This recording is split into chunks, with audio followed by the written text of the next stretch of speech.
এই মুহূর্তে আমরা দাঁড়িয়ে রয়েছে আলমবাজারের মহেন্দ্রনাথ শিশু বিদ্যালয় এবং এখানে রয়েছে কিন্তু বরানগর যে উপনির্বাচন চলছে বরানগর বিধানসভা তার 28 এবং 29 নম্বর বুথ, সেই সঙ্গে দমদম লোকসভার 28 এবং 29 নম্বর বুথে কিন্তু রয়েছে। আর এই বুথেই কিন্তু যে বরানগর বিধানসভার উপনির্বাচনের তৃণমূল কংগ্রেসের প্রার্থী সায়ন্তিকা বন্দ্যোপাধ্যায় তিনি কিন্তু এই মুহূর্তে বুথ পরিদর্শনে এখানে এসেছিলেন এবং বুথের মধ্যে ঢুকে সাধারণ মানুষের সঙ্গে তিনি কথা বললেন, সাধারণ ভোটারদের সঙ্গে কথা বললেন, পাশাপাশি বুথের একেবারে ভিতরে কিভাবে ভোট গ্রহণ প্রক্রিয়া চলছে সবটাই তিনি সরজমিনে দেখলেন।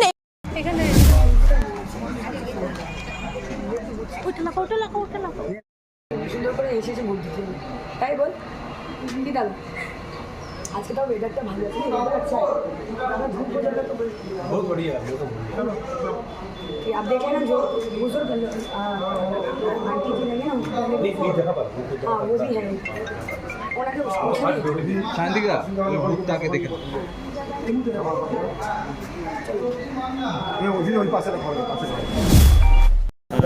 বড়বাগানের ওখানে आइए सर आइए।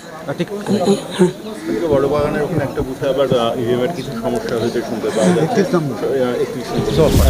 नहीं टेक्निकल इशू होते ही पारे, देखो टेक्निकल इशू होते ही पारे, there is no I mean nothing মানে অড অ্যাবাউট ইট।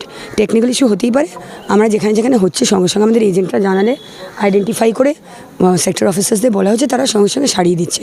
না sir there is no issue, মানে ঠিক আছে টেকনিক্যাল প্রবলেম হতেই পারে, বাট হ্যাঁ কিছু কিছু জায়গায় আধ ঘন্টা 1 ঘন্টা স্টপ হয়ে থাকছে, বাট ঠিক আছে রুলিং হয়ে যাচ্ছে, পিসফুল ভালো ভোট হচ্ছে। আমরা বেশ আরে কৌস্তব বাগচি কে, আমি কেন ওকে নিয়ে কোনো কথা বলবো, আমি কেন ওনাকে নিয়ে কথা বলবো।